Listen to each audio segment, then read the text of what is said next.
राधे राधे भक्तों, हमारे चैनल में आपका स्वागत है। वीडियो में आज गुरु जी ने कहा विवाहित जीवन में ब्रह्मचर्य का पालन कैसे करें और ब्रह्मचर्य रहने का फायदा क्या है। वीडियो को अंत तक अवश्य देखें और वीडियो को लाइक और शेयर करें। साधक जो अपनी दिनचर्या ठीक नहीं रखते, ये उनके जीवन के लिए बहुत हानिकारक विषय है।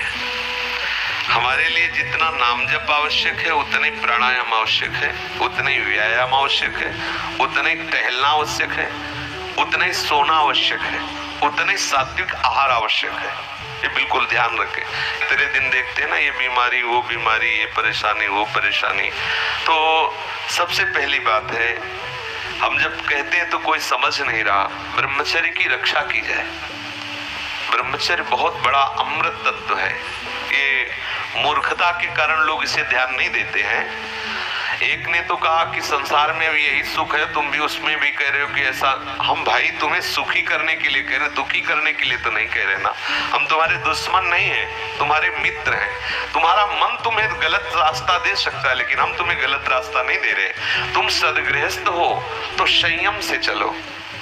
सदगृहस्थी में भी आप सोचो, आप रात दिन पशुता का व्यवहार करके मलिन मन के द्वारा शांति प्राप्त करना चाहते हो, आनंद की अनुभूति करना चाहते हो, कैसे हो सकता है? आप जब बीमार हो, आज नहीं आज तुम्हारी यौवन अवस्था तुम्हें समझ में नहीं आ रहा, लेकिन ये तुम्हारी आदत तुमको कल कहां पहुंचा देगी तुम्हें पता नहीं। जब पहुंच जाओगे तब कोई रास्ता नहीं।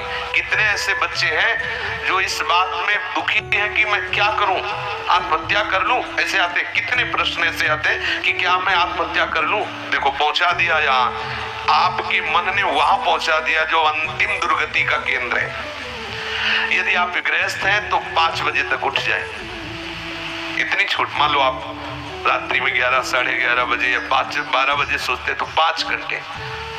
अगर आप दिन में नहीं सोते तो 6 बजे तक उठे। सूर्य उदय हो रहा हो, आप सो रहे, चाहे गृहस्थ हो चाहे विरक्त हो, आप बिल्कुल नष्ट हो जाएंगे। आपकी आयु नष्ट होगी, आपकी बुद्धि भ्रष्ट होगी, आप ब्रह्मचर्य रह नहीं सकते। कह देते ब्रह्मचर्य की क्या जरूरत, क्या आप सच्ची मानिए।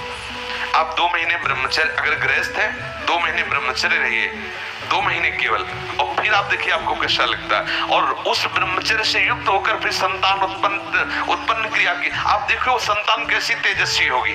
आप उसको समझिए। आप जिसे बिल्कुल साधारण बात समझ रहे हैं, आप समझ रहे हैं आपको छूट मिल गई विषय भोगों के लिए, नहीं, सावधान। कुछ दिनों बाद आप ऐसे ऐसे रोगों से ग्रसित हो जाएंगे कि आप चलने लायक नहीं होंगे। आप खुद देख लीजिएगा। कुछ दिन बाद ऐसी आपकी इंद्रियां हो जाएंगी कि साधारण बातों में आप ब्रह्मचर्य रहित हो जाएंगे, सोच में ब्रह्मचर्य रहित हो जाएंगे, साधारण घर्षण में आप ब्रह्मचर्य रहित हो जाएंगे। ऐसी स्थितियां आती हैं जिनमें मतलब कितनी दुर्दशा हो जाए, चाहे वो स्त्री शरीर हो चाहे पुरुष शरीर। ऐसा नहीं कि केवल ब्रह्मचर्य पुरुष शरीर के लिए, दोनों के लिए ब्रह्मचर्य है। अगर आप गलतियों से युक्त हो जाएंगे तो स्त्रियों में ऐसे रोग हो जाते हैं जिनके कारण उनको चलना फिरना मुश्किल हो जाता है, उनकी शरीर की पूरी स्थिति बिगड़ जाती है। ब्रह्मचर्य दोनों के लिए आवश्यक है। कुछ लोग प्रश्न करते हैं कि गृहस्थ आश्रम में ब्रह्मचर्य का अस्तित्व नहीं है। आप देख लो, अगर 1-2 साल में आंखों में कम न दिखाई देने लगे तो बताना। अगर घुटने दर्द करे, कमर दर्द करे, चलने पर आपको चक्कर आने लगे, देखना, खुद देखना। एक शरीर है, उसकी एक नियत क्षमता है, आप उसके अनुसार चल। गृहस्थ का मतलब ऐसा थोड़ी कि तुम्हारे लाइसेंस मिल गया भोगों का कि तुम मनमानी गंदे आचरण करो और तुम स्वस्थ हो। शरीर है तुम्हारा, कोई सोने चांदी का थोड़ी बना है।